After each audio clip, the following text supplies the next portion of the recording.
मनुष्य धन की, बल की, अहंकार, घर की, पैसे की जो दिखाते हैं, प्रकृति का जो समय घूमते हैं, तो मनुष्य अपना से उठ नहीं पाते हैं, दूसरे की सहारा लेना पड़ता है। और फिर सुंदर घर से खींच करके उसको बाहर निकाल दिया जाता है। जब आँख से पीत निकलते हैं, मुंह से निकलते हैं, मुंह से बलगम निकलते हैं और कानों से गंध निकलते हैं, नाक से गंध निकलते हैं, तो उसको अच्छा घर में नहीं रखा जाता है, बाहर कर दिया जाता है। जब उस दिन जब समय आते हैं, जब याद आते हैं उनको, तो फिर वो रोते हैं, कलपते हैं। फिर उस समय भगवान की उसको याद नहीं आती है। किए हुए कर्म पे पछताते हैं और फिर परमात्मा को खोजते हैं। जवानी में परमात्मा उसको नहीं दिखते हैं और बुढ़ारी में परमात्मा दिखते हैं। जिस समय ताकत था, बल था, उस समय अहंकार में चूर था। 52 बीघा जोतवैया हम है, 53 बीघा पे दावा ठोकते हैं। और जब समय नरखराते हैं तो भगवान से प्रार्थना करते हैं कि हमको एक बीट जगह चाहिए रहने के लिए व्यवस्था, और पूरे जीवन दाव पेंच से चलते हैं। जब समय आते हैं तो पेंच ताकते हैं, एक बीट परमात्मा से जगह खोजते हैं। दुर्भाग्य है इसी मनुष्य को। एक आदमी को कहा सत्संग में चलने के लिए, बोला मैं सत्संग में कैसे जाऊं, गिरही काल नाना जंजाला, यानी जंजाल में हूं अभी, कैसे जाऊं। तो सत्संग में कौन जाए, जवाने लोग जाए। तो कुछ समय की बात जब वृद्ध हो गया तो सत्संग में गया, तो सत्संग में गया और सब लोग चला गया सत्संग सुन करके। और वो कहता है, बाबा को कहते हैं कि भगवान को कहते हैं, बाबा एक बीत जगह देने के लिए चाहते हैं, उठा ले हमको, अब हमको मन नहीं लगता है, यहाँ पे बहुत दुख तकलीफ होता है। तो जवानी में सैया सूझता है और मरते समय में गोसैया को याद करते हैं। जो जवानी में परमात्मा को याद करे तो मृत्युक समय में तो ये दुख देखना नहीं पड़ेगा मनुष्य को। तो मनुष्य को सोचन शक्ति कहाँ से बनेगी? अच्छा अन्न खाएगा, अच्छा पानी पिएगा, अच्छा भोजन करेगा, अच्छा व्यवस्था में जिएगा, दूसरे को सम्मान देगा, दूसरे से सम्मान पाएगा, लगाएगा तब न पाएगा, लगेबे न किया तो पाएगा कहाँ से? पूरे दुनिया बबूल का पेड़, जिलेबी का पेड़ लगाए तो कांटा चुकेगा, आम कहाँ से लगाए?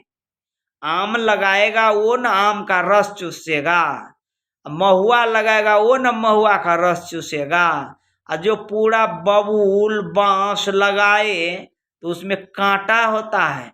मृत्यु का समय भी कांटा चुकता है और जवानी में भी चुकता है, क्योंकि जो बोता है वही फल काटता है। पिछले जन्म में जो कर्म किया है वो इस जन्म में करने का बाद उस जन्म में ये चक्र चलता रहता है। शरीर का त्याग तो कोई बिरला ही करता है।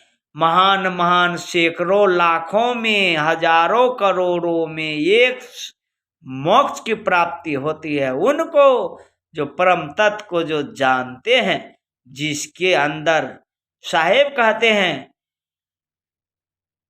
तुलसी दास जी रामायण में लिखते हैं, बाबा तुलसी बाबा लिखते हैं, छल कपट मुझे नहीं भावे, निर्मल मन वाले मुझे पावे, निर्मल मन वाले मुझे पावे, छल कपट नहीं मुझको पावे। आटा में चोकर मिलाने वाला इससे भक्ति नहीं होगी।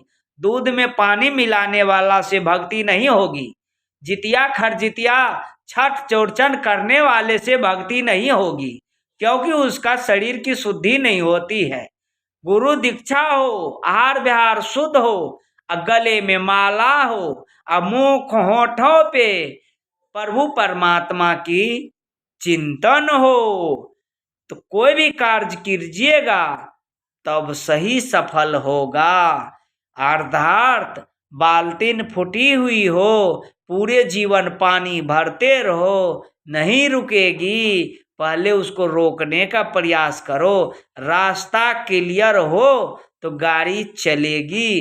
रास्ते में खड्डा हो, गड़बड़ हो, नदी पार करना हो, पुल न हो, तब तो कैसे डूब न जाएगी।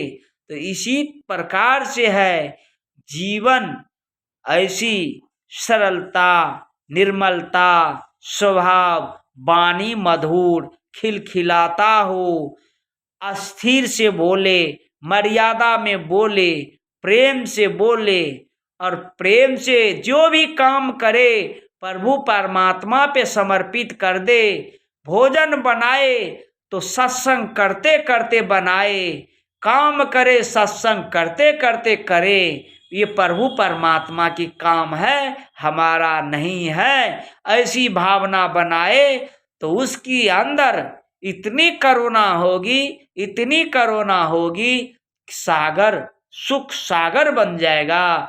सागर से एक बाल्टीन पानी निकालने के बाद सागर में जल कम नहीं होता है।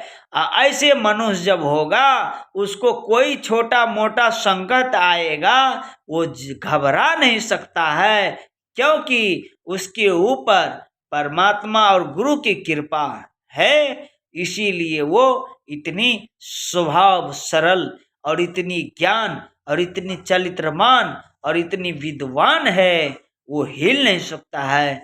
पत्थर की चट्टान, लाखों हवा आंधी तूफान आ जाए, वो चट्टान हिलता नहीं है, पेड़ तो हिल जाते हैं। इसी तरह से जो हिल जाते हैं वो वृक्ष की तरह होते हैं।